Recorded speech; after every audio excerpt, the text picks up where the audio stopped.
Anytime somebody's asked me what phone is it that I recommend or that I use, I've talked about the Moto G. I like the Moto G. I did a video where I repeatedly threw it at a wall, which you can see somewhere up here, and it worked until I threw it as absolutely as hard as I humanly could.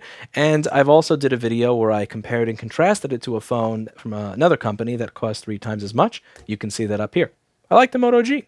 It's under $200. It is fairly liquid resistant. It's not going to die if you're out with it in the rain. It's fairly drop resistant. It is very, very fast and speedy. In spite of the fact that it's under $200, it has great quality. They're made, in my opinion, to last. Now, that was a recommendation that I'm even happier to double down on today, since Motorola has decided to support independent companies in repair of their products. Motorola has teamed up with iFixit to offer a lot of small parts to their phones, from the inside buttons, charging stuff, batteries, screens, all sorts of stuff that you can get at iFixit. And I think that that is great. It's not like some other fruity companies where if you want something like, let's say, a battery, you can go on eBay and Amazon and roll the dice and see if you get a knockoff, or you can go through a middleman of a middleman of a middleman of somebody who knows somebody at the company that makes them for Apple but is not supposed to make them for you, who then sells them to you, but then they get confiscated by customs, and then you don't get the battery. It's like all that stuff is gone. When it comes to Motorola phones, you can get something like a battery and or a screen and all those little internal parts, and those parts come with the blessing of Motorola. They're happy to sell them to you. They're happy you have them. You can be rest assured that they are original, not like all the knockoff shit that you'll probably find on Amazon and eBay. And if you're somebody that wants to deal with companies that help you repair their products, if you're somebody who wants to deal with a company that's not into planned obsolescence, that is not trying to get you to buy the newest one by making it as hard as humanly possible to fix the old one, if you're cool with a company that has faith in you that you're actually able to work on your own products rather than saying, no, you're probably too stupid to work on your own stuff, so we're not going to sell stuff to you, then I think that Motorola deserves a vote with our wallet to give them money. I'm definitely going to choose a Motorola phone for my next phone once I'm done with this one, because they actually care about their products being repairable. They actually care about parts being available, so that if somebody wants to fix their device rather than just buy a new one, that option is made available to them. They have an option other than going straight to the manufacturer, and I think that's pretty cool. Do I think it would be great if they took the next step and also made it easy for people to do things like data recovery or board repair by putting out schematics, so that we didn't have to resort to things like ZXW tool, where I'm plugging in some random dongle that communicates information I'm not sure of to China from my computer? Yes, I would like to see that, but this is most certainly a step in the right direction, and I am definitely going to be considering giving Motorola my money when it comes time to buy my next smartphone. And as I have been recommending for the past 2 years, I would suggest that you do too. To be clear, Motorola or iFixit have given me no money to make this video. I just think it's really cool when a company does something like this, and I think it's really cool when a company actually cares about the repairability of their own products. It shows that they care about the customer. It shows that they actually do see you as a long-term customer rather than as just a cow to be milked until you no longer have any money. So with that said, I would just like to move on and post the interview that I did with Kelsey at iFixit. So first question, when it comes to Motorola, was this a case of them coming to you and saying we would like to sell to consumers, or was this just you guys knocking on the doors of every company and this is the first one that just so happened to say yes? A little bit of both. So we're definitely knocking on doors and trying to get into just to talk with, all manufacturers on this, because, supplying OEM parts is, a huge issue. It's really hard to get either high quality or, these OEM parts. But so it was a little bit of both, us knocking on the door and then, Motorola finally saying, hey, you're right, we can't really meet the demand for all of these repairs that need to be done. We want Motorola users to continue to use the phones that they love. And so they want to offer this as an alternative. Now, they still want, people to go to Motorola support to, contact them for support, but now they just have more options. So, if your phone breaks, you can, contact Motorola and you can, contribute to the downfall of society and just immediately upgrade, like, many manufacturers just want you to do. Or, you can send it in to Motorola for their, in-house repair services, contact a pro. Or, if you're out of warranty and, up a creek with a broken phone, then you've got this DIY option to try to fix it yourself. And also, some people just don't want to send their phones off to anybody for repair. So now we've got that OEM solution. Now, out of curiosity, what is the sales pitch that you use to get them to decide to put time out of their day to sell to small time end users, which is probably not where their profit center is?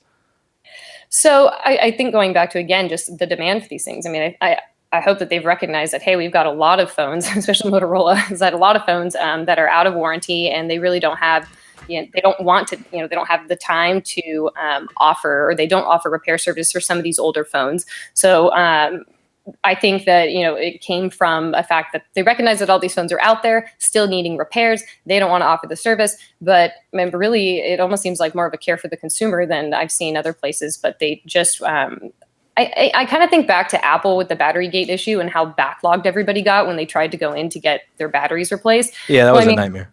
yeah, these kinds of, these battery fixes and display fixes are, if you think about the number of Motorola phones that need to have them done that aren't covered under a warranty, there's a huge demand out there. I don't know what the exact pitch was, aside from the fact that, obviously our missions align a little bit more than, we thought, and they just want to be able to offer this to them.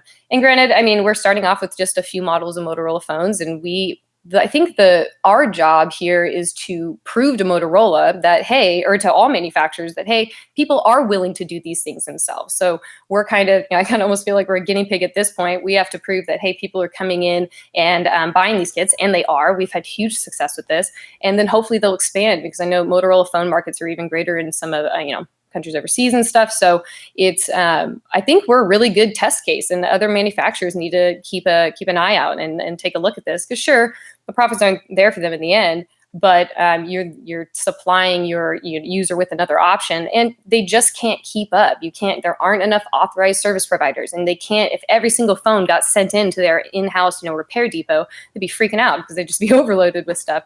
So unless you want a bunch of angry consumers knocking on your door looking for repair solutions, you should provide them with it. So don't know what the exact sell on that was, but I think our missions are just a little bit more aligned than say Apple or Samsung, some of these other companies, where Motorola has, they just want to offer that to their users. Yeah, it sounds like they just didn't take a lot of selling. It was just something that they agreed to, and I'm happy to hear that, because I've been recommending phones like the Moto G for years, because it's $175. It's drop proof, liquid resistant, they run fast. The idea that you need a $600 phone now is just kind of silly to me. And one thing, when it comes to angry customers, a lot of the reasons that people will give for the reason that they don't sell parts is because it is a nightmare. So I remember back 5 or 7 years ago, right when everybody was switching over from fluorescent screens to LED backlit screens for laptops, you'd have a laptop that used 2 different screens in it.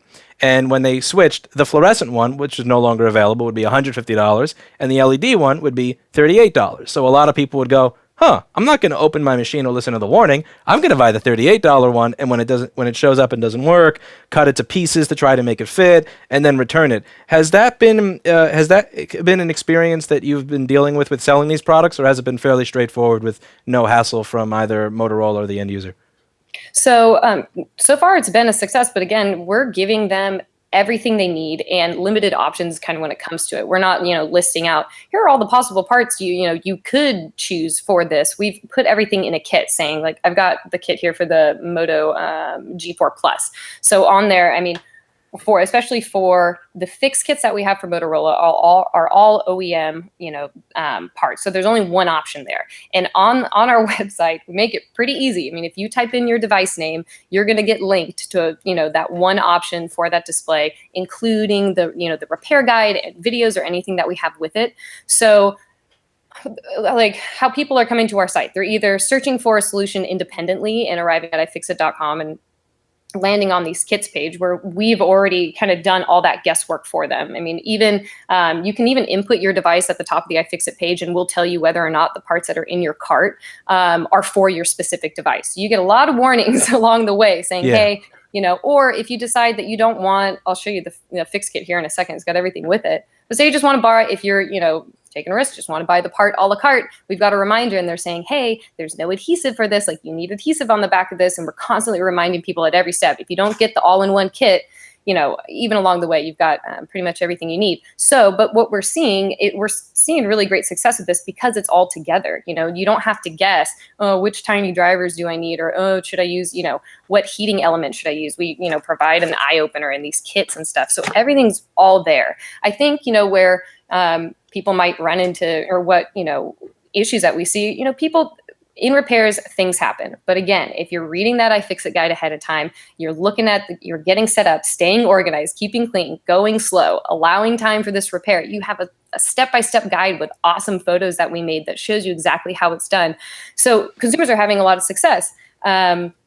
And I think it's because it's all in one place. You're not trying to go to eBay for this and then running down to the store to get a random driver when you need it halfway through the repair. You're not, trying to figure out the best way to open the back. So you already have a heating element and instructions to tell you how to do it. So I think that's why our solution is kind of the best and why we're having so much success. But yeah, we'll see. We're kind of in the first wave of this, and in talks to expand the offer, because right now these kits are only offered in our U.S. store just due to like battery shipment regulations. Yeah, that's a and nightmare. Trying to ship our eye openers and stuff. But we are in talks to expand it. So again, we just got to prove to Motorola, hey, people are coming out, they're fixing their stuff, and they're having success. And if we want them to have success, we need to give them everything they need to do it, so they don't have to shop around and. Now, is this just batteries, or is this full service? Like, are you selling screens, buttons, or what exactly are the parts that you're able to sell at the moment? Yeah, so small parts, so buttons and charging ports and everything, and along with batteries and display. So a wide variety, all kinds of stuff. It's pretty cool. I mean, we've got a select models right now. About six models right now that have the OEM fix kits. We have parts for a number of other Motorola phones, but the OEM fix kits that we have are for select models now, and then we're going to be expanding those as the demand grows. Oh, very cool. Can you show us what some of these fix kits look like? Yeah. Okay. So This is the fun you part. get awesome box, motivational message. You can do it. You can fix it. And then in the kit, you get like 3 boxes. The first box has all your tools that you need. So you've got a driver with all the itty bitty little bits and all your prying and opening tools, suction cup to help you get that display off. Or, well, you don't need the display to get it off, or maybe the back panel glass for these ones. Yeah. I always think about iPhone repair, and it's like, nope, you got to flip it. And then you've got your parts. So you've got your tools, you've got your OEM labeled part, and your adhesive in another kit, all packed in there. And then you've got your heating element. So we provide this eye opener. You stick it in the microwave, you can heat it up, and you lay it over the adhesive and do it a few times in a row to get that adhesive softened. And if you don't like to use the eye opener, there are other tools and stuff that we mention in the guide, like, hey, you can always use a different kind of heating element if you don't want to go back and forth to the microwave over and over again. But and what's cool is that, all of our parts are hand tested, like here in California at our warehouse. We test and kit all of these ourselves. And then also our parts are backed, usually industry leading warranty. So batteries is about a year, parts, it depends a bit there. But with tools, all of our tools that are backed by lifetime warranty. So you get these tools, but they're not disposable. You can keep them, use them for life. Something weird happens, like you try to, use this bit on something other than precision work and you break it, send it to us. We'll give you a new one. Another thing, I think our customer support team is really, really helpful. Like you've got this guide, you've got these tools, you have everything you need. But if you have questions at any point, you can contact, iFixit support for order info. And, if you're having trouble with the guide, we'll try to walk you through something and help you out. But then, you also have Motorola support, so you can contact them directly too. So it's cool to finally have a unified front, in a sense, on there. Somebody's pointed out that Samsung has done this. They do have a website, Samsung Parts. I've had to buy my own Samsung S7 battery from Amazon because it was always out of stock when I checked that. Have you tried contacting other companies like Samsung? And if so, have you gotten responses from any of them? So I don't know about Samsung specifically. Apple doesn't really respond to our requests. Something tells me Apple wouldn't be happy with it. Yeah. Weird. But so we are in talks. I would say that like these partnerships are relatively kind of new to us. We've been working on them for a while, but it can be kind of hard to get a foot in through the door there, or you get the runaround a little bit. I think maybe most manufacturers are just afraid of the fact that we're getting their newest devices and we're opening them up for everybody to see, a day after they come out. But I can't. So we are in talks. We do want as many as possible. It's really just about, we've got a couple people on our team that, are the ones knocking on doors, and it's just a matter of time. And yeah, I don't know about Samsung, but I'd be interested. I should ask. I'd be interested to see if there have been any talks so far or not. Have you considered reaching out to any of the other companies like OnePlus or the companies that have been actively asking YouTube content people to go to their facility to see how the stuff's made? Because I think that that would be a good next. I was surprised that Motorola was the first company to do this, as much as I like their devices, just because Right. I haven't seen them do a lot of outreach when it comes to talking to people in the community. Yeah, no. So, and we've worked with OnePlus to do teardowns and the repairability assessments, and other manufacturers have contacted us to do repairability assessments. But again, getting your foot in the door to then sell parts is like a whole nother thing. So for us, I'd say that teaming up to provide teardowns and the analysis, the repair analysis, and give these products a score is like our foot in the door. We build that trust, like, hey, we care about your product. We're really just trying to give you feedback to make it better for users, better for the planet. And then after that, I feel like, hopefully there's more trust there and they'd be willing to sell to us. But so far, we're still kind of in that initial phase of saying, hey, we're willing to, we're the people on with the word of the repair, and we'll do these teardowns. But really what we want, and this actually goes into our repairability assessment. So if you go to ifixit.com/smartphone_repairability, and you can do this for tablets and laptops and stuff too. We have listed out Motorola, all the major manufacturers, the most popular phones that we've torn down, and all of those repair scores. And something that factors into that is whether or not there's OEM parts and repair guides are available. Is this is the complete repair solution already available? And most of the time it's not, or it's not easily available to the average consumer, so that docks their score a bit. So as we do these teardowns, we're letting manufacturers know what we want, what the repair industry wants to see in these devices, or just what consumers want. Like, who doesn't want a repairable phone in a sense? And then I believe the relationship can kind of move from there. But I think that's really what we can offer manufacturers, is just, hey, here's some feedback, improve your design. It's more frustrating when we do these teardowns and we don't see an improvement in design, or we see something going in the opposite way. We're like, what the heck? Are you listening to us here? But that's all part of it. But we do see an influence, in a sense, when we start doing these teardowns, and just to have an open dialogue with manufacturers about the design is a really crazy opportunity. So hopefully it will lead to more parts coming through. We'll see.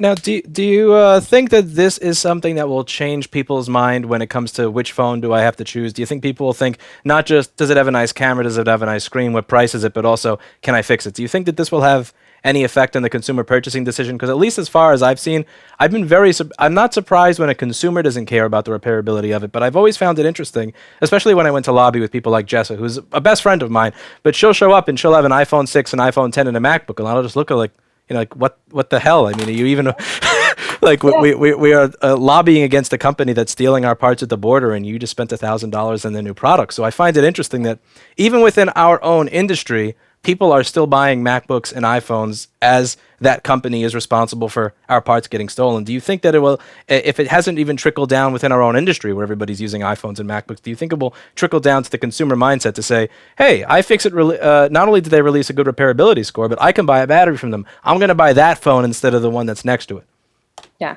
And so I think with so I myself, I use an iPhone. We use MacBook Pros here at iFixit. Some of the older ones, the repairable ones with easy to remove batteries. And I think that, yeah, to some extent, it does look weird to be like, hey, iFixit's come down hard on Apple for all these repairability issues. Yet, when we look at teardowns, these iPhones still have higher repairability scores than a lot of these other devices, because they are easier to open and repair. And I also think it's okay to say, hey, I love these devices. Like, I haven't always used iPhones, but starting to work at iFixit and through college, I got a MacBook and an iPad, and here we go. I love these devices, and I want them to be better, and that's okay. And I think that that part's okay. I do, but it's just, but again, it comes down to just, I think people's minds will change, one, when they realize that they can fix these things themselves, and then when there is an affordable option that makes it worth it for them, which is what we're trying to provide. But you're right, it does seem weird, like, why, it's kind of like, will it trickle down? But essentially, if we keep rewarding them by giving them money when they release products that are less repairable or fight people's efforts to repair it, do you think that it will change? Yeah. And so I mean, I we often say that the greenest phone, the most sustainable phone, is the one in your back pocket. So I'm not upgrading every single year. I'm not feeding into that machine. What I'm trying to do is like take the phone I already bought for whatever reason back how many few years ago I decided to get these things, my misguided decision to buy something that wasn't necessarily repairable. Although I will say again, I'll say that like I would rather repair an iPhone than deal with a Galaxy and have to take all the parts out just to replace, the Oh screen. yeah, There's a little the bit, I glue would and say the yeah, there's the glue, and then there's also the fact that when you put the screen back in, if you don't put it back in just right, a month later you'll wind up with a line down, and it's like ugh. Like yeah. opening Samsung is such a nightmare. And so people kind of look to us and go, hey, well, if you're coming down on Apple so hard, then why are their repairability scores always higher on some of their products? Not necessarily for laptops. When it comes to smartphones, it's true. There's been a universal form factor, or not a universal, sorry, a form factor that's been predictable. So we know how to, when it comes to smartphones, we know what we're getting into when we get into this thing. The documentation's out there. And, when you have an open from the front repair process, things are easier. You don't have to take apart the whole phone. So there are things a little bit more that goes into this. And so when people just kind of accuse us for being the ice sheep or whatever that we are, there's a little bit more involved there. But so I think that the best thing we can do is help consumers advocate for themselves and make smarter choices. And we're definitely not recommending that people upgrade, but we're hoping that with this information, people can make that better decision, that if and when they do upgrade, because at some point, everybody will have to, that they'll be a little bit more informed, or at least not be surprised when they try to go in to get a screen repaired out of warranty, by how much the cost is. At least know what you're getting into and what the value is. But I think, and so our role is providing those repairability scores and assessments just to inform the user. Just like when you go to just look at reviews. I wish that they were side by side. Like, all right, here's a review of how this, this fancy camera and all this cool stuff. Oh, by the way, it's also when you break it, it's going to be easier to fix out of pocket than anything else. Hopefully, I want more people to feel enabled to do the repairs themselves, or at least, think first, can I fix this myself? Is instead of immediately feeling like I have to go to the Apple store, or there's nobody else, or I don't trust anybody else to do this besides that. Like it should be, the repair pros in your local area and yourself. And so I think enabling people to make that decision is kind of, I don't want to say more important, but is equally as important. Now, last question. Do you think that since we have made the step towards getting them to be okay with selling parts, how far of a jump do you think it is to get them to sell something like, let's say, a schematic, or license the rights to sell a schematic, so that if somebody wants to work on the board of a phone rather than dealing with some ZXW tool dongle that, for all I know, is sending all my credit card information to China while looking at a stolen schematic, we could look at one that's actually from the manufacturer. Do you think that that's something that could potentially be in the works, or don't want to push your luck just yet? I want to say yes, but I also think that that's where right to repair, we really have to push for right to repair and some laws to get them to do that. Because I think manufacturers they're always worried about the bottom line and protecting their intellectual property. But you know what? You can protect your intellectual property and give people the opportunity to fix their stuff. Like somebody that's looking at a schematic isn't trying to steal all your, ideas. They're just trying to fix their thing. And if they are trying to steal all your ideas, you can hold them accountable. Like you got plenty of attorneys for that. Like that's not a reason to not provide that documentation. Do you think that right to repair legislation, when it comes to that documentation, should be something that makes an exception with intellectual property law, so that the individual who, let's say, posts the schematic doesn't wind up getting a prison sentence? Or do you think it should be something that actually compels the company to release it? Both. We need to protect, both. The company needs to release it. And then also we have to look at, if I, were to go to post a schematic, what's my intent to do that? Am I intending to share all these, secrets or whatever, develop a product that's so similar you can't tell the difference?